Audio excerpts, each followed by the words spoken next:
Merci à vous, oui. Merci à vous d'être là, d'être présent ce matin. Troisième partie de notre série intitulée Libéré. Écoute, on prendra pas le temps de tout récapituler. Si vous n'avez pas eu l'occasion d'entendre les deux premières parties, je vous invite à y aller via notre site internet, le www.lavicomblée.com. Vous pourrez entendre les deux premières parties, mais grosso modo, cette série-là est basée sur le passage en Luc chapitre 4 où est-ce que Jésus nous dit qu'il est venu pour libérer les captifs, entre autres. Et vraiment, le message qu'on veut passer, c'est quoi? C'est que nous n'avons pas seulement été appelés à exister, mais bien à vivre. Et non seulement vivre, mais vivre libre. Et quand je parle de vie libre, c'est pas seulement une vie libre où est-ce que, je suis libre de faire ce que je veux. Je peux faire n'importe quoi, je peux décider ce que je veux. Non, c'est pas cette liberté-là. On est appelé à vivre libre, c'est-à-dire détaché de tout ce qui peut nous empêcher de vivre la vie que Dieu nous a appelés à vivre, détaché de tout ce qui peut nous empêcher d'être heureux, de tout ce qui peut nous empêcher d'être joyeux, de dire « je suis libéré de tous ces liens-là », que ce soit des liens d'abandon, que ce soit des liens de colère, que ce soit des liens de jalousie, que ce soit des liens de dépression, de solitude, ou peu importe, toutes ces choses-là nous empêchent de jouir vraiment de la joie, du bonheur et de tout ce que Dieu a préparé pour nous. Et c'est là où est-ce qu'on vient et on dit libérés, nous sommes libérés. La semaine dernière, on a vu libérés du passé. Et aujourd'hui, je veux voir avec vous que nous sommes également libérés de la honte. Libérés de la honte. Parce que soyons honnêtes, OK? Soyons honnêtes, si je vous demande, levez la main ce matin, ceux qui ont déjà fait quelque chose dont vous êtes plus ou moins fiers maintenant. Hein? Et là, si vous n'avez pas levé la main, eh bien, vous devriez lever la main parce que vous devriez avoir honte d'avoir menti à l'Église. OK? Non, mais c'est ça, c'est la vérité. C'est la vérité, on a tous dit, on a tous fait, on a tous pensé des choses qu'on se dit aujourd'hui, mais franchement, comment est-ce que j'ai pu dire, comment est-ce que j'ai pu faire, comment est-ce que j'ai pu penser ça? Et je me souviens quand j'ai commencé à aller à l'église, à vraiment suivre Dieu et tout ça, j'ai comme été bombardé une période de plusieurs jours où est-ce que il y a plein de souvenirs qui me revenaient à l'esprit. Il y a plein de souvenirs de choses que j'avais faites, de choses que j'avais dit, puis à chaque fois, c'était comme boum, boum, boum, wow! C'est de mauvaises choses. Et il y avait tellement de choses que j'ai été poussé à tout mettre par écrit. Toutes les choses qui me venaient, je les écrivais. Et si ces choses-là étaient dirigées vers quelqu'un de particulier, mais j'écrivais une lettre particulièrement à cette personne-là. Et je demandais pardon, et je m'excusais pour avoir fait telle chose, Écoute, ça allait aussi loin que des petits détails je te demande pardon la fois où est-ce que je t'ai vu arriver avec des sacs pleins, puis je t'ai pas ouvert la porte. On se comprend, là? C'était aussi banal que ça, mais on dirait qu'à ce moment-là, ça venait peser extrêmement lourd. Et si je suis honnête, il y a des choses qui se retrouvaient sur cette lettre-là que si je vous disais aujourd'hui, peut-être que vous me regarderiez différemment. Et je pense qu'il est justement là le problème de la honte. Parce que la honte nous dit qu'est-ce que les autres vont penser de moi. Parce que la honte nous dit comment est-ce que les gens vont me regarder maintenant. Et alors que la honte et la culpabilité sont très reliés les deux. C'est difficile d'avoir honte sans avoir un sentiment de culpabilité à quelque part. Mais là où est-ce que c'est différent, la honte et la culpabilité, c'est que la culpabilité vient jouer vraiment avec l'acte que tu as posé. Il dit ce que tu as fait, c'est pas correct. Mais la honte, elle, ne vient pas seulement dire ce que tu as fait, c'est pas correct, mais à cause que ce que tu as fait n'est pas correct, tu n'es pas correct. Donc, la culpabilité vient pointer du doigt l'acte, mais la honte vient nous pointer du doigt. Hein? Et c'est là où est-ce que on fait des choses et puis on se dit, oui, mais j'ai honte. Je regrette d'avoir été, que ça soit violent avec quelqu'un. Violent, que ce soit physiquement, que ce soit verbalement, que ce soit psychologiquement. Et parce que j'ai honte, eh bien, j'ai honte de qui je suis parce que j'ai fait ça. J'ai honte parce que peut-être j'ai abandonné quelqu'un qui avait besoin. J'ai honte parce que peut-être que je me suis tué. Peut-être que j'ai rien fait dans une situation où justement j'aurais dû faire quelque chose. Peut-être que j'ai honte parce que j'ai accusé quelqu'un à tort. Peut-être que j'ai honte parce que je me suis fait avorter. Peut-être que j'ai honte parce qu'il y a quelqu'un qui m'a demandé quelque chose. J'ai dit non. Peut-être que j'ai honte parce que j'ai volé quelque chose. Peut-être que j'ai honte parce que j'ai frappé quelqu'un. Peut-être que j'ai honte parce que j'ai menti à quelqu'un qui m'avait fait confiance. Peut-être que j'ai honte parce que... Et cette honte-là, lorsqu'elle n'est pas gérée, vient faussement forger notre identité. Vient faussement nous dire, voici qui tu es. Parce que si tu n'étais pas comme ça, tu n'aurais pas fait ça. Donc, c'est ce que tu es. Et c'est ce que tu seras toujours. Alors, on vit nos vies liés.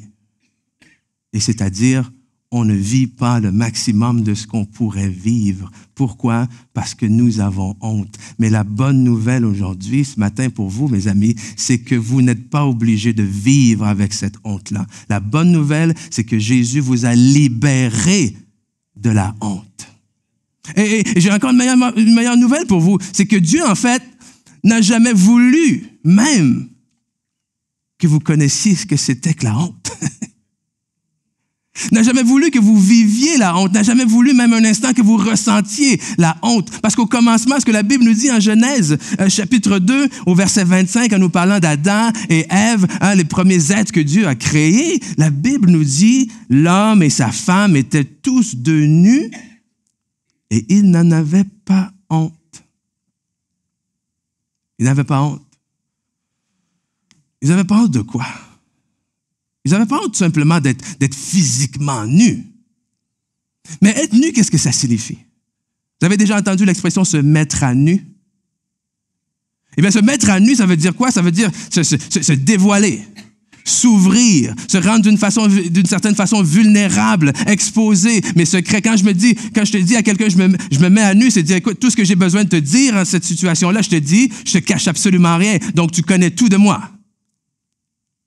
Et Adam et Ève n'avaient point honte d'être nus, c'est-à-dire n'avaient point honte d'être à découvert, c'est-à-dire n'avaient point honte de qui ils étaient. Et ils n'avaient point honte de qui ils étaient. Pourquoi? Parce qu'ils étaient parfaits, créés à l'image de Dieu. Alors, il n'y a pas de quoi avoir honte. Mais à un moment donné, le mensonge vient. Et te fait croire que tu es quelque chose d'autre que ce que tu es réellement. Parce que la honte, finalement, c'est quoi? Qu'est-ce que ça fait? C'est ce que ça fait dans nos vies. La honte nous amène à vouloir cacher qui nous sommes. Et en fait, les conséquences et les effets de la honte dans nos vies sont exactement les mêmes que ce qui s'est passé avec Adam et Ève dans le jardin. Parce que la première chose, on va lire ensemble, OK? On va lire ensemble, puis on va voir comment, à quel point c'est similaire avec ce qui se passe dans nos vies également. Et en Genèse, chapitre 3, on va commencer au verset 6, on va lire du verset 6 à 10. Et c'est quelques instants après, on voit Dieu créer l'homme dans le jardin et lui dit, écoute, vous pouvez manger de tous les arbres du jardin, sauf de celui-là, sinon, si vous en mangez, vous allez mourir et tout ça. Et là, le serpent vient et leur dit, non, c'est pas vrai. C'est pas vrai, vous n'allez pas mourir. Et finalement, il arrive à tenter l'homme et la femme pour finalement prendre du fruit. Et le verset 6 nous dit, la femme vit que l'arbre était porteur de fruits bons à manger, agréable à regarder et précieux pour ouvrir l'intelligence, elle prit de son fruit et en mangea. Elle en donna aussi à son mari qui était avec elle et il en mangea. Leurs yeux à tous les deux s'ouvrirent et ils prirent conscience qu'ils étaient nus. Ils attachèrent des feuilles de figuier ensemble et s'en firent des ceintures. Quand ils entendirent la voix de l'Éternel Dieu en train de parcourir le jardin vers le soir, l'homme et sa femme se cachèrent loin de l'Éternel Dieu au milieu des arbres du jardin. Mais cependant, l'Éternel Dieu appela l'homme et lui dit, « Où es-tu? » Il répondit, j'ai entendu ta voix dans le jardin et j'ai eu peur. Parce que j'étais nu, alors je me suis caché. Et la première chose qui nous envahit, qui nous saisit lorsque la honte vient, c'est la peur. On a peur. Et une définition que j'ai trouvée de la peur, ou plutôt de la honte, dit ceci: la honte est le sentiment d'avoir commis une action indigne de soi, ou bien la crainte d'avoir à subir le jugement défavorable d'autrui. C'est que dans cette crainte-là, Adam et Ève ont eu deux craintes, si on peut dire, deux peurs. Premièrement, la peur d'être découvert. Okay? Comme un enfant qui vient de faire une bêtise, comme un enfant qui vient de faire une gaffe, j'ai peur, la peur du jugement, la peur de la conséquence, la peur de la punition. Mais la peur également de quoi? La peur finalement. Parce qu'au début, ils étaient nus. Mais il dit quelque chose, j'ai eu peur parce que j'étais nu. Mais au départ, il n'y avait aucunement honte de présenter qui il était. Mais maintenant, cette honte-là a fait en sorte que, non seulement j'ai peur que tu découvres ce que j'ai fait, mais j'ai peur que tu découvres maintenant qui je suis. Ou plutôt qui je crois être devenu. Parce que toute cette tentation-là dans le jardin, c'était une tentation comment? Liée à leur identité. Et il y a énormément de choses dans nos vies qui sont liées à l'identité, liées à qui nous sommes. On fait des choses pour essayer de devenir quelqu'un. Alors que Jésus est venu pour faire de nous quelqu'un afin qu'on puisse agir de la bonne manière. Mais ici, ils ont eu peur. Et la peur a fait quoi? La peur a fait qu'ils sont allés se cacher. Et je ne sais pas rapidement, mais qui est parent ici dans la salle? Okay? Qu'il soit jeune, qu'il soit à la couche ou qu'ils aient quitté la maison, alléluia. Je ne sais pas si vous avez déjà vécu cet épisode-là ou est-ce que, écoute, moi j'ai deux garçons à la maison et les deux garçons, quand ça joue ensemble, ça fait du bruit, OK? Et les enfants, ça fait du bruit quand ça joue, mais je ne sais pas si vous avez déjà vécu. Le bruit, c'est quelque chose des fois qui peut devenir agaçant. Mais quand tout d'un coup, il n'y a plus un son, là, ça devient inquiétant. Parce que là, tu les entends crier, puis là, tu essaies, arrêtez, prête ça à ton frère. Et là, finalement, vous décidez de laisser jouer, vous décidez, OK, je vais arrêter juste d'intervenir. Et là, tu entends crier, puis tout d'un coup, Et oui, ça, c'est inquiétant. Et 9,9 fois sur 10, pour ne pas dire tout le temps, c'est parce qu'ils sont en train de cacher quelque chose. C'est parce qu'ils viennent de se passer quelque chose qu'ils ne veulent pas que l'on découvre. Et là, tu t'écoutes à la porte, puis tu les entends murmurer, puis tu t'entends juste, « Faut pas que tu le dises à papa! »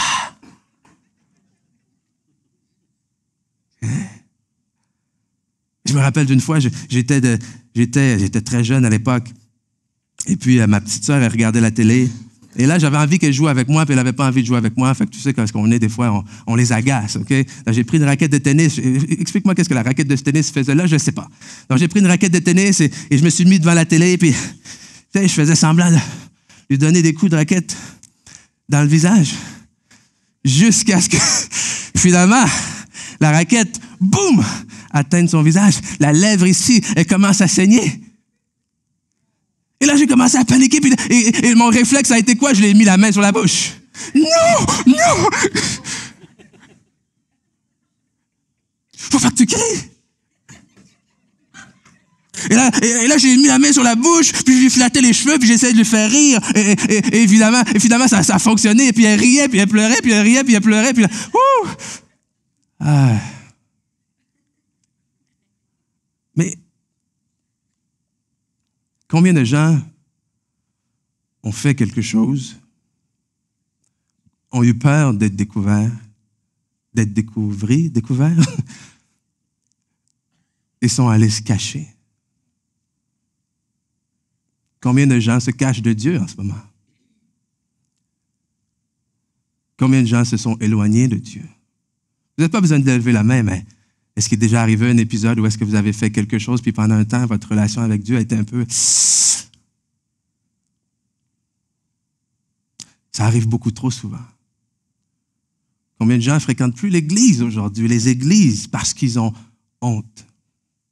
Parce que le simple fait de mettre le pied à l'Église, c'est comme le souvenir de qu'est-ce que j'ai fait, ou plutôt le souvenir de maintenant ce que je pense que je suis, me dit, comment est-ce que les gens vont me regarder, mais comment est-ce que Dieu peut vraiment me pardonner après que j'ai fait ça? Donc, on fait quoi? Donc, on s'éloigne.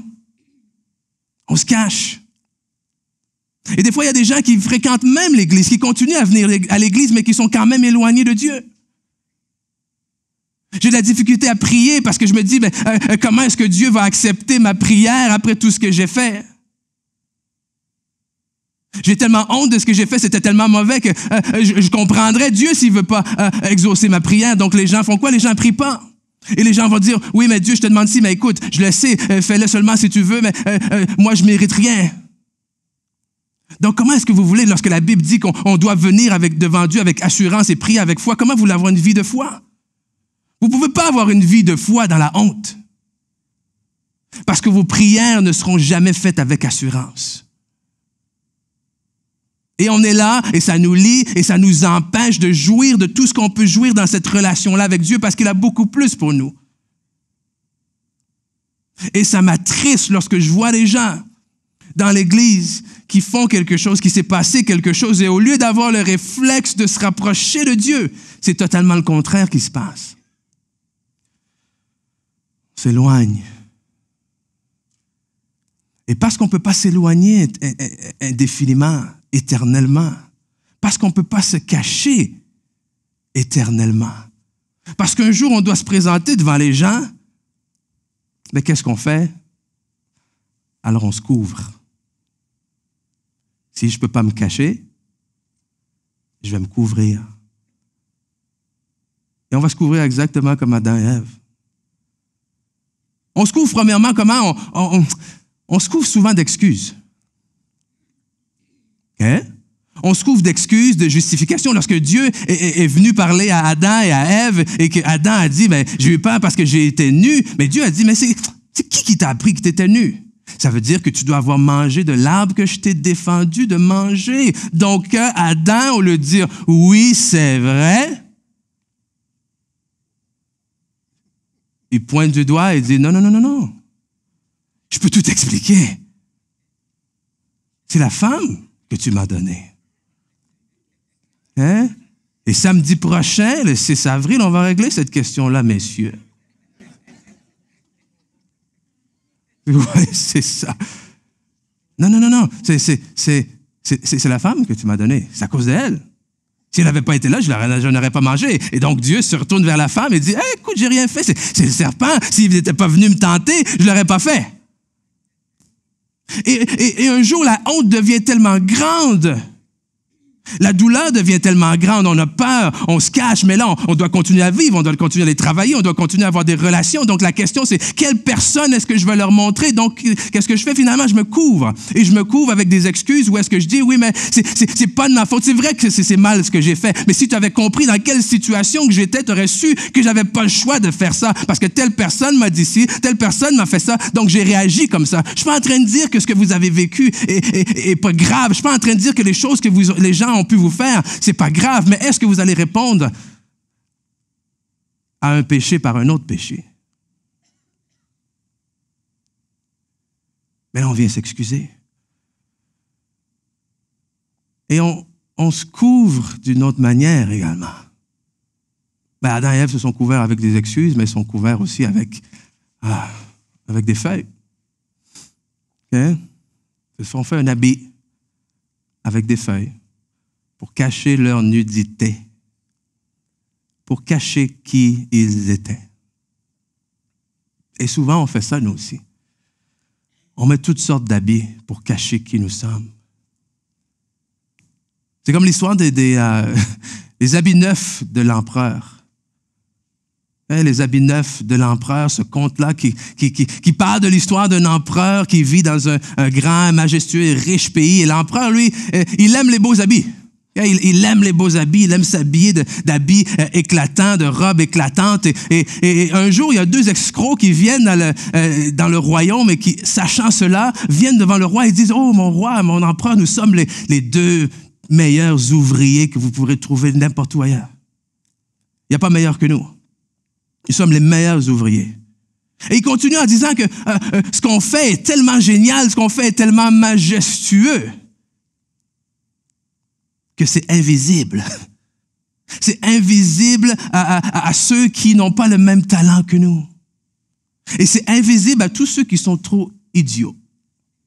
Ah ouais? Alors le roi se laisse avoir et dit, oh, je veux avoir ça. Je veux avoir ce bel habit-là. Donc, tout de suite, il leur donne une mise de fonds, il leur donne de l'or, de l'argent, puis il dit, allez-y, allez acheter tout ce que vous avez besoin pour construire, pour fabriquer ce bel habit-là. Donc, les deux escrocs se mettent au travail. Mais ils se mettent au travail et ils commencent à couper, à tisser absolument rien.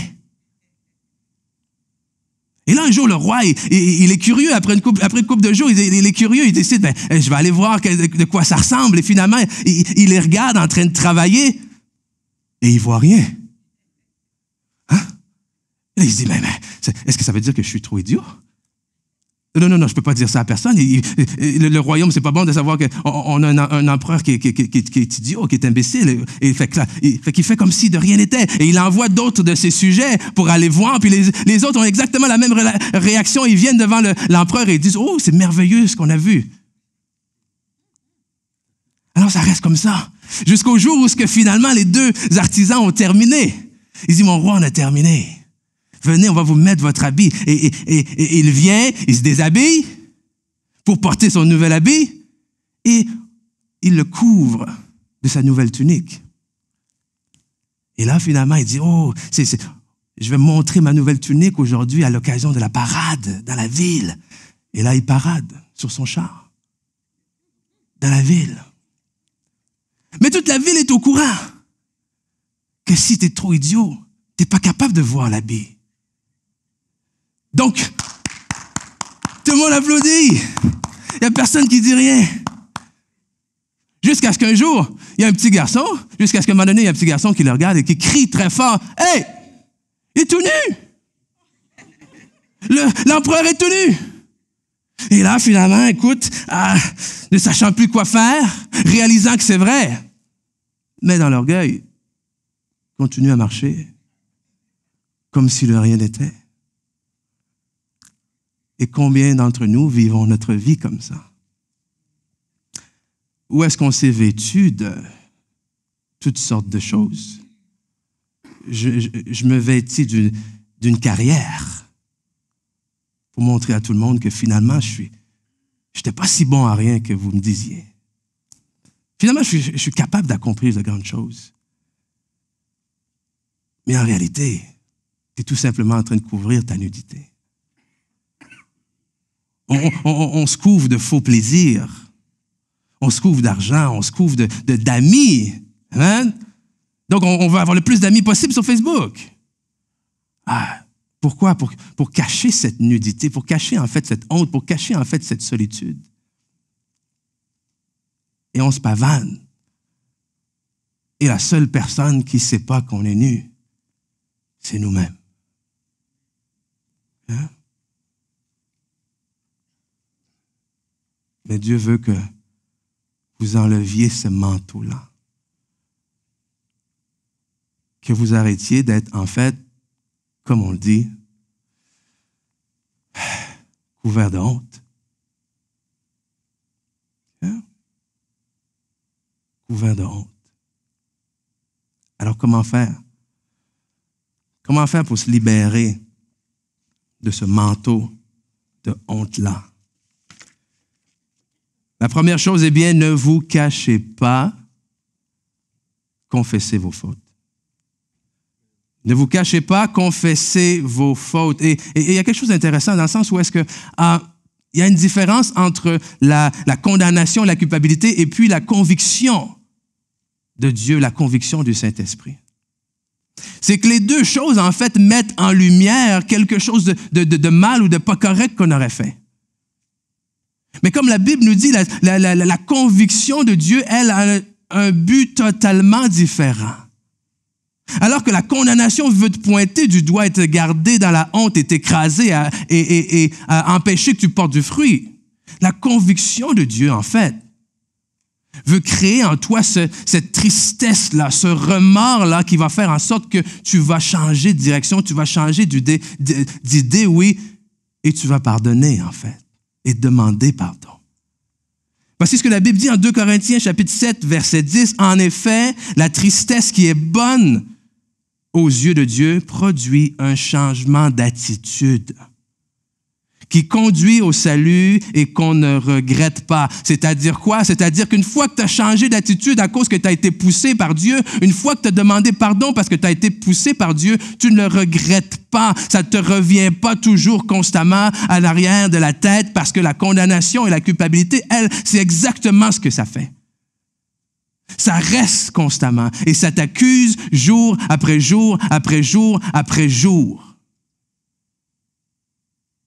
Alors que Dieu dit, « Hey, je mets en lumière les choses qui ne marchent pas dans ta vie pour que tu puisses être libéré de ça, pour que tu puisses changer de direction, pour que tu puisses changer d'attitude. » Et pourquoi je dis demander pardon? Vous savez, la semaine dernière, on a parlé de quoi? On a parlé de que c'était important de pardonner. Mais dans la majorité de ces choses-là desquelles on a honte aujourd'hui, c'est libérer de la honte des choses qu'on a fait. Si ces choses-là sont coupables ou honteuses, c'est qu'à quelque part, il est fort probable qu'on a peut-être besoin de demander pardon. Et dans l'histoire de ces lettres-là que j'ai écrit au départ, il y a des gens à qui j'ai envoyé directement ces lettres-là. Il y a des gens à qui c'était pas possible que je les envoie. Alors finalement, ce que j'ai fait, c'est que les choses que j'étais pas capable de dire directement aux gens impliqués ou les choses qui n'impliquaient peut-être pas nécessairement quelque chose de précis, je les ai écrits. Je suis allé à quelque part où j'aimais bien aller, sur le bord de l'eau, et qu'est-ce que j'ai fait? J'ai demandé pardon à Dieu pour ces choses-là et je l'ai brûlé.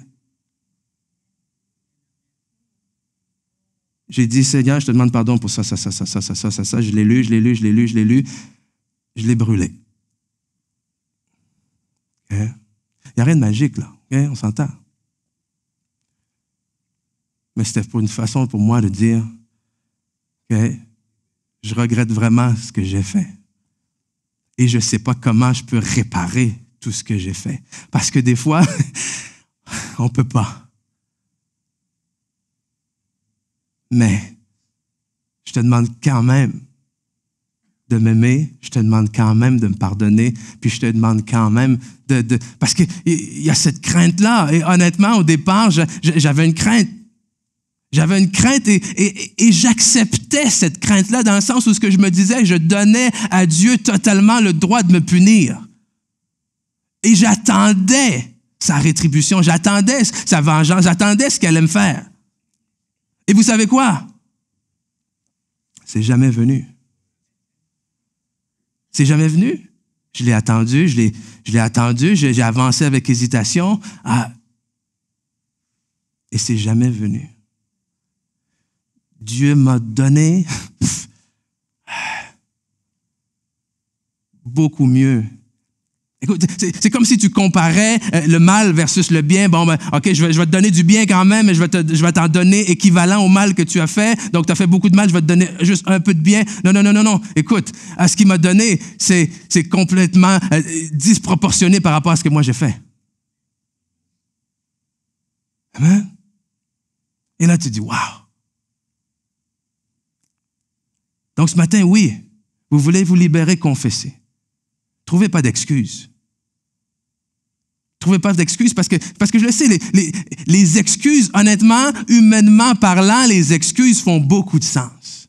Si telle personne m'avait pas fait ça, j'aurais probablement pas fait ça. Si j'avais pas vécu ci, j'aurais probablement pas réagi comme ça. Et c'est probablement vrai. Mais la réalité, c'est quoi? La réalité, c'est qu'à la fin de la journée, nous avons besoin de demander pardon pour nos propres actes. Et si c'est possible, je dis bien si, parce que ce n'est pas toujours possible. Demandez pardon aux personnes que vous avez offensées. Sinon, demandez pardon à Dieu. Et pardonnez-vous vous-même aussi. Parce que souvent, c'est ce qui reste. On a demandé pardon aux gens, on a demandé pardon à Dieu, mais nous, on dirait qu'il semble comme si on n'est pas capable de se pardonner. Mais si vous n'êtes pas capable de vous pardonner, vous savez c'est quoi? C'est parce que vous vous laissez encore condamner. Vous vous laissez encore pointer du doigt constamment. Mais il faut que vous connaissiez la vérité. La vérité, c'est que Jésus, lui, ne vous pointe plus du doigt. Il ne vous pointe pas du doigt, en fait, du tout. Et si lui vous a pardonné, qui êtes-vous pour retenir le pardon que Dieu vous a donné? Hein? Si nous confessons nos péchés, il est fidèle. On l'a dit ce matin, non? Si nous confessons nos péchés, il est fidèle et juste pour nous les pardonner et pour nous purifier, pour nous nettoyer, pour nous laver de toute iniquité. Si nous confessons nos péchés, il est fidèle pour nous pardonner. Ah oui, OK. Pour nous purifier, pour enlever tout ce qu'il y avait de mal. Donc, confessez vos fautes au lieu de vous cacher. Faites pas comme cet enfant qui reste caché dans sa chambre, mais allez voir votre père et confessez. Parce que de toute façon, vous savez quoi? Vous ne pouvez pas vous cacher de Dieu. Et des fois, on réfléchit comme si, hein? Mais on ne peut pas se cacher de Dieu, là. Il sait tout, il connaît tout, il sait ce que vous avez fait avant que vous allez confesser ce que vous avez fait. Hein? Donc, écoute, il sait déjà, donc autant d'aller le voir pour me libérer moi, pour faire ce que moi je dois faire.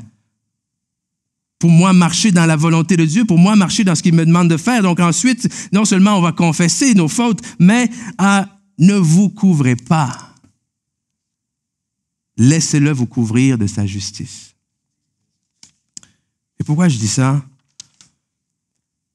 C'est qu'un peu plus loin en Genèse, chapitre 3, où est-ce que, après cet épisode-là, où est-ce que, bon, ils se sont couverts, eux, de feuilles. Pardon. Le verset 21 du chapitre 3 nous dit, « L'Éternel Dieu fit des habits en peau pour Adam et pour sa femme, et il leur mit. » Il y a plusieurs choses qu'on voit ici. Okay? Je vais essayer de garder ça simple. Première des choses qu'on voit qui est claire, c'est que Dieu a changé leurs vêtements. Dieu a changé leurs vêtements. Dieu a changé leurs habits. Il a enlevé leurs habits de honte. Il a enlevé leurs habits qui étaient là pour se cacher. Et il les a revêtus de sa justice. Et je vais vous expliquer dans quelques instants pourquoi sa justice. Et on peut passer à côté du fait de juste de dire que même en termes de qualité, des feuilles de figuier versus une peau d'animaux, là. Donc, c'est déjà une meilleure qualité en termes d'habits, là. Mais il a dit non. Il a dit, ton habit de honte, je vais le changer et à la place, je vais te revêtir de ma justice. Justice pourquoi? Justice parce qu'ici, nous sommes témoins du premier sacrifice et premier paiement pour le péché. C'est-à-dire quoi? C'est-à-dire que pour la première fois, des animaux ont dû être sacrifiés pour payer pour le péché, parce que la Bible nous dit que sans qu'il y ait la vie de quelqu'un, c'est-à-dire sans que le sang ne soit versé, il ne peut pas y avoir de pardon de péché. Donc déjà là, Dieu ne déverse pas leur sang à eux, il déverse le sang de quelqu'un d'autre, de quelque chose d'autre, et il les revêtit. Et c'est symbolique de quoi? C'est symbolique de l'agneau de Dieu, de Jésus-Christ lui-même qui est appelé à venir un peu plus tard, où est-ce que Dieu leur dit en fait qu'un jour, je vais verser le sang de mon propre Fils pour couvrir tes péchés. Alors le jour où ce que je vais te regarder, je ne vais plus voir tes péchés, mais je veux voir la justice de mon Fils lui-même. Donc Dieu venait ici de rétablir l'état de l'homme et de la femme et de dire, c'est cette nudité de laquelle tu n'avais point honte au départ, puisque tu n'avais point honte de qui tu étais au début, parce que tu étais le reflet même de mon image. Un jour, je vais te la redonner, cette gloire-là. Parce que quand je vais voir le vêtement que j'ai mis sur toi, eh bien, écoutez bien ça. À mes yeux, ça sera comme si tu n'avais jamais péché. Allô? La justice de Dieu nous regarde comme si nous n'avions jamais péché. Pourquoi? Parce qu'il y a un être parfait du nom de Jésus-Christ qui a versé son sang pour nous, qui a été tué à notre place, pour que nous puissions, la Bible dit, devenir la justice de Dieu. J'aime tellement ce verset-là. On va le lire ensemble, 2 Corinthiens 5, 21. Celui qui était innocent de tout péché, Dieu l'a condamné comme un pécheur à notre place. À notre place. Pour que dans l'union avec le Christ, nous soyons justes aux yeux de Dieu. Pour que dans l'union avec Jésus-Christ. Ça veut dire quoi, ça? Ça veut dire que son don, son sacrifice, il est là pour tout le monde. Mais pour en avoir accès, il faut décider de s'unir avec lui. Et c'est merveilleux. C'est merveilleux. Et j'écoutais pas plus tard que ce matin quelqu'un qui disait écoute, si tu dépasses la limite de vitesse, ben, tu connais les lois, tu connais la règle, tu mérites une contravention. Donc, si tu reçois ta contravention, c'est la justice de la loi, c'est la justice des hommes. Mais si le policier vient et te dit, OK, hey, je te laisse une chance pour aujourd'hui, tu peux repartir. Mais là, tu reçois le pardon. Mais si le policier dit, non seulement je te laisse une chance aujourd'hui, mais je te remets ta contravention, je te remets l'argent plutôt. Donc, alors que tu aurais dû être arrêté, tu repars avec l'argent.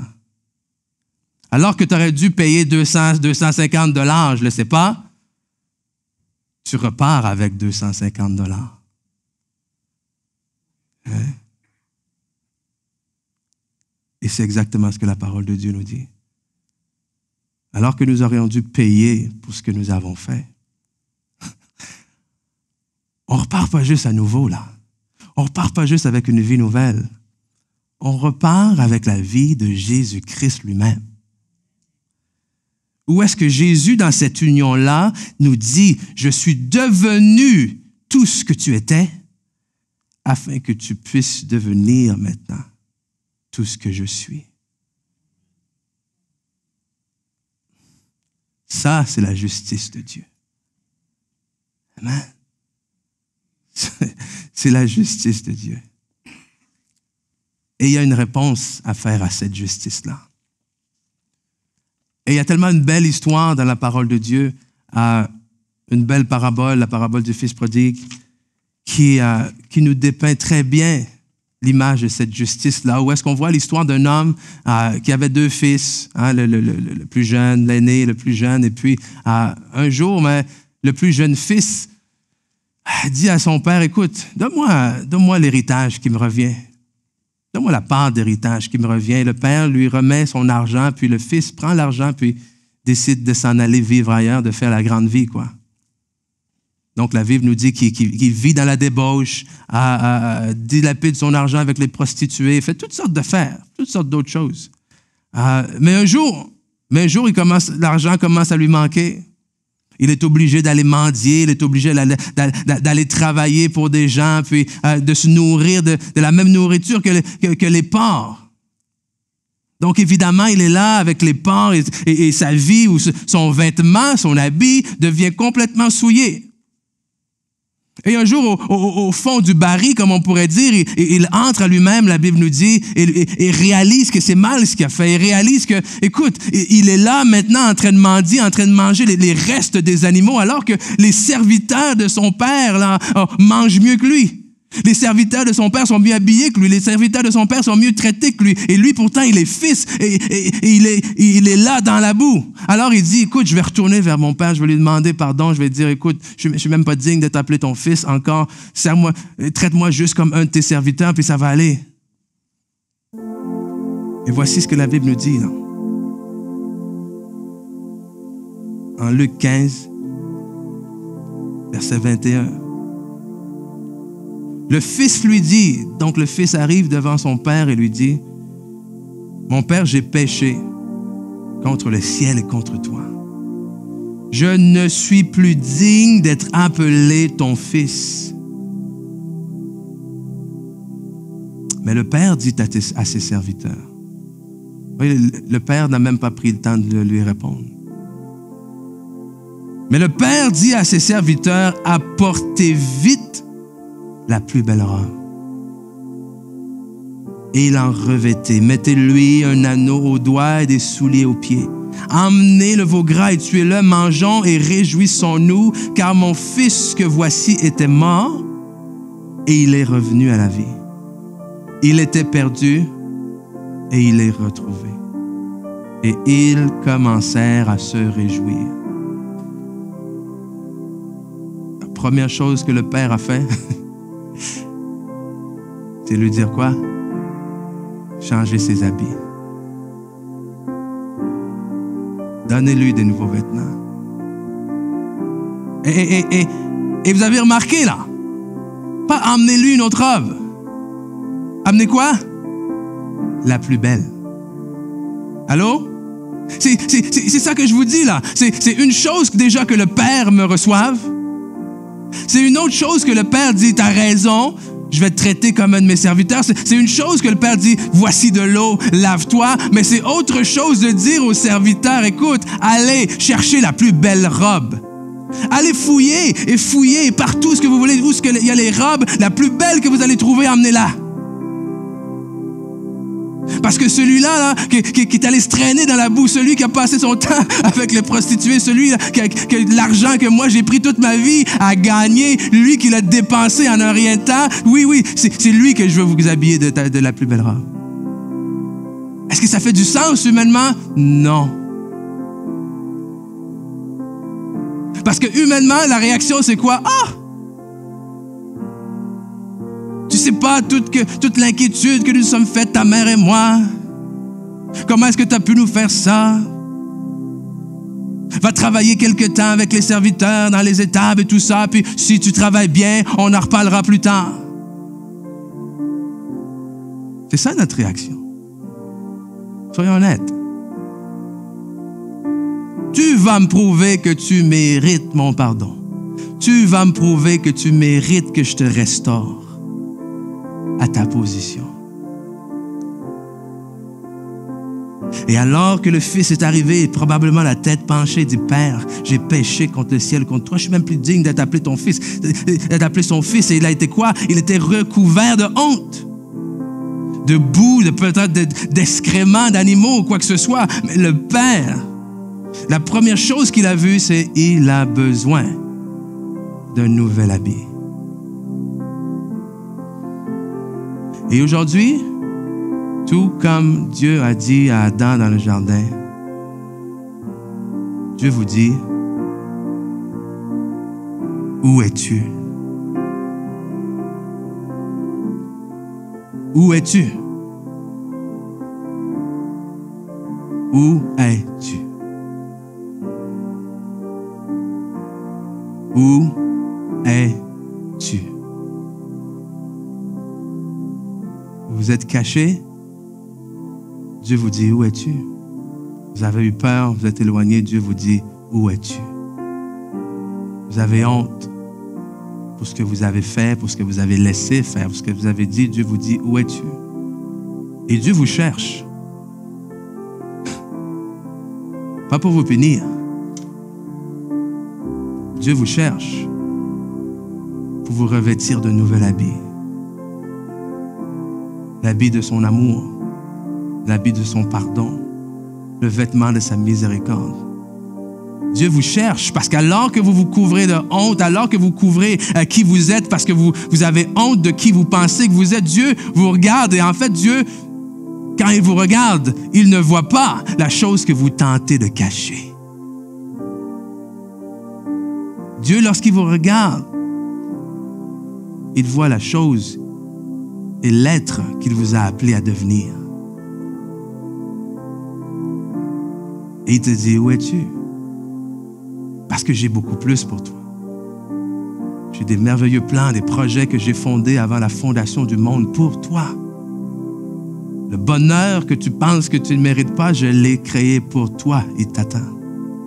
Cette joie-là que t'attends encore d'expérimenter, elle est là pour toi. La pire chose que vous pouvez faire, c'est de vous éloigner de lui. C'est de courir loin de lui. Parce qu'alors que vous vous éloignez de Dieu, la réalité, c'est quoi? C'est que vous vous éloignez de vous-même. Parce que vous courez vers quelque chose qui n'est pas vous. Et vous allez passer le reste de votre vie à essayer de vous couvrir, à essayer de devenir quelqu'un que vous n'êtes pas et à essayer finalement à chaque jour de mettre le manteau que vous pensez que les autres vont vouloir voir pour cacher la nudité que vous ne voulez pas montrer à personne. Mais Dieu dit, je te connaissais avant même que tu sois dans le sein de ta mère, je te connaissais.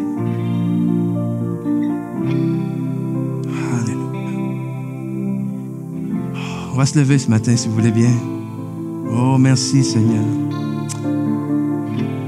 Oh, il y a des gens ici ce matin. Oh, je veux qu'on prie ensemble ce matin. Je veux qu'on prie pour que cette honte-là, justement, s'enlève. Pour que ce manteau-là soit retiré de nos épaules. Et pour mettre ce nouvel habit-là, il faut d'abord enlever l'ancien. Amen? Pour mettre le nouveau, il faut enlever l'ancien. Et ce matin, on va prendre le temps de l'enlever. On va prendre le temps de confesser nos fautes devant Dieu. Seigneur Jésus, on te demande pardon ce matin. Oh, alléluia. Oh, Seigneur, on vient devant toi sans cachette. Parce que toi, tu nous connais. On vient devant toi et on pense en même temps, en ce moment, dans nos cœurs, dans nos esprits, à des choses qu'on aurait honte, peut-être même que la personne qui est assise à côté de nous en ce moment sache, Seigneur, mais c'est avec foi et avec assurance qu'on vient devant toi et qu'on te demande pardon. Oh, Seigneur, on te demande pardon pour ce qu'on a fait. On te demande pardon pour ce qu'on a dit, Seigneur. On te demande pardon pour tout le mal, peut-être qu'on a pu faire dans la vie des gens autour de nous, Seigneur Jésus. Oh, Seigneur, on te remet tout ça entre les mains, Seigneur, et on te demande pas même de nous pardonner, Seigneur. On te remercie que tu nous pardonnes. C'est par la foi, on reçoit ton pardon, Seigneur. Tu dis que si nous confessons nos péchés devant toi, tu es fidèle et juste pour nous les pardonner. Donc, merci, Seigneur, que tu nous pardonnes ce matin. Merci, Père, ce matin, Seigneur, que tu restaures et que tu relèves, Seigneur, les gens qui vivent dans la honte depuis beaucoup trop longtemps.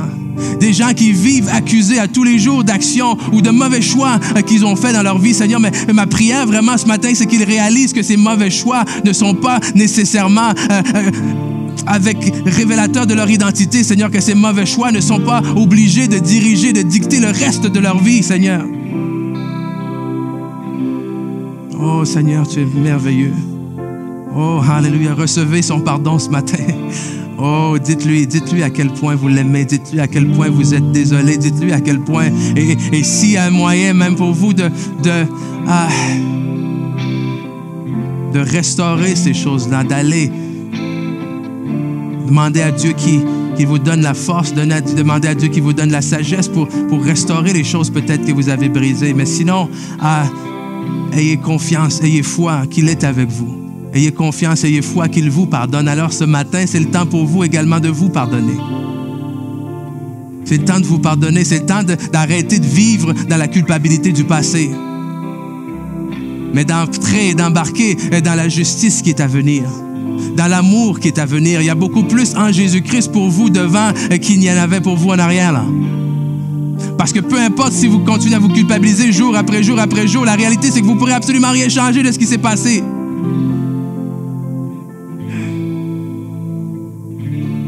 C'est à vous de recevoir maintenant son pardon.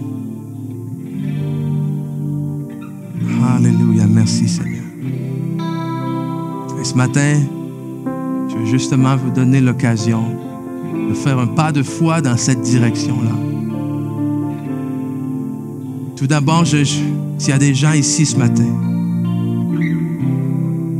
que vous êtes éloignés de Dieu, que vous avez fui devant la face de Dieu, que vous êtes cachés, que vous avez eu peur pour peu importe les raisons. Alors je vais vous demander dans quelques instants de dire, de répondre à cet appel-là. De venir devant Dieu et de dire, Seigneur, je te demande pardon, j'arrête de me cacher. Seigneur, je veux revenir devant toi. Et je fais cet appel-là aussi à ceux peut-être qui sont ici pour la première fois ce matin, puis que pour la première fois, vous réalisez le sacrifice que Jésus a fait pour vous. Pour la première fois, vous réalisez vraiment que vous n'avez pas à craindre nécessairement le jugement de Dieu, mais au contraire à recevoir son amour, à recevoir son pardon. Et qu'aujourd'hui, pour la première fois, vous voulez dire, OK, Seigneur Jésus, je te demande pardon pour ma vie, parce que peu importe que vous avez connu Dieu ou non, la réalité, c'est que nous avons tous été coupables. La réalité, c'est que nous avons tous fait des choses que nous n'aurions pas dû faire. La réalité, c'est qu'il est fort probable que nous ayons fait du mal à quelqu'un. Donc ce matin, c'est de dire, oui, Seigneur Jésus, je te demande pardon et je reçois. Je veux être en union avec toi, parce que ce qu'on a lu ce matin, c'est que dans l'union avec lui, nous devenons justes. Nous devenons une nouvelle créature. Nous devenons comme si nous n'avions jamais péché. Alors voici ce qu'on va faire. Je vais compter jusqu'à 3. Et à 3, si c'est vous, si vous voulez, si vous êtes déjà, vous vous dites chrétien, vous dites que vous avez eu une marche avec Dieu, mais que vous êtes éloigné pour X raisons et que vous voulez revenir à lui, ou si pour aujourd'hui, pour la première fois, vous voulez donner votre vie au Seigneur Jésus et dire oui, je veux te suivre. Au compte de 3, je vais vous demander simplement de lever la main, amen, ce matin, et on va prier ensemble. Donc 1, 2, 3. Est-ce qu'il y a quelqu'un ici ce matin? Est-ce qu'il y a quelqu'un qui veut revenir à lui ou lui donner sa vie ce matin? Amen. Alléluia. Donc j'ai quelqu'un ici. Oh, merci Seigneur. Et je vais oser dire, c'est pas le temps d'avoir honte là. OK? C'est pas le temps d'avoir honte là. Je vous mets pas de pression, vous avez le choix, vous avez le droit. OK? Mais je doute fort qu'il n'y a aucune personne ici qui a besoin de revenir à Dieu. Amen? Mais on va faire ça. On va prier ensemble. OK? Alléluia. Oh, alléluia, Seigneur. OK? Donc, je vois encore que c'est un sujet qui est sensible. Parce que si je m'avance, qu'est-ce que les autres vont penser de moi? Si j'avance, qu'est-ce que les autres vont penser que j'ai fait? Okay, c'est pas ça que je veux pas vous mettre dans l'embarras du tout. Amen. Seigneur, je te demande pardon. Merci, Seigneur. Je te remercie pour ma propre vie, Seigneur.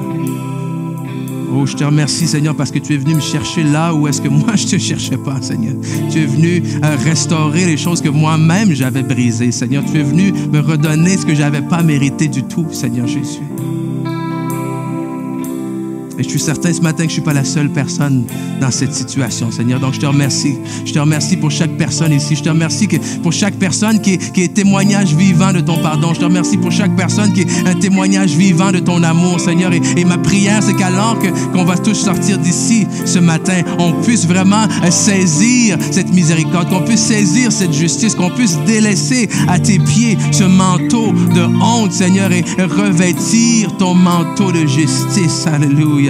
Oh, merci. Oh, on va terminer, on va dire ceci ensemble, on va dire ceci. Seigneur Jésus, je te remercie pour ton amour et pour ton pardon. Je te remercie, Seigneur, que tu ne me juges pas selon mes péchés, mais que tu me redonnes selon ton amour. Et alors aujourd'hui, je décide d'enlever ce manteau de honte et de revêtir ce manteau de justice afin de marcher et de devenir la personne que tu m'as appelé à être. Dans le nom précieux de Jésus. Amen. Amen. Amen. Amen. OK?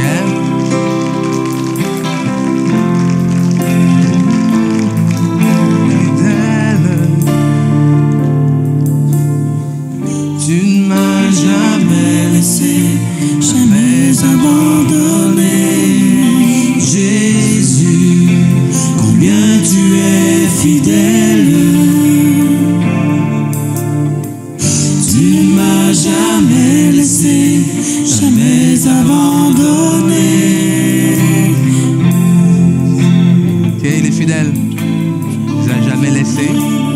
Il vous a jamais abandonné.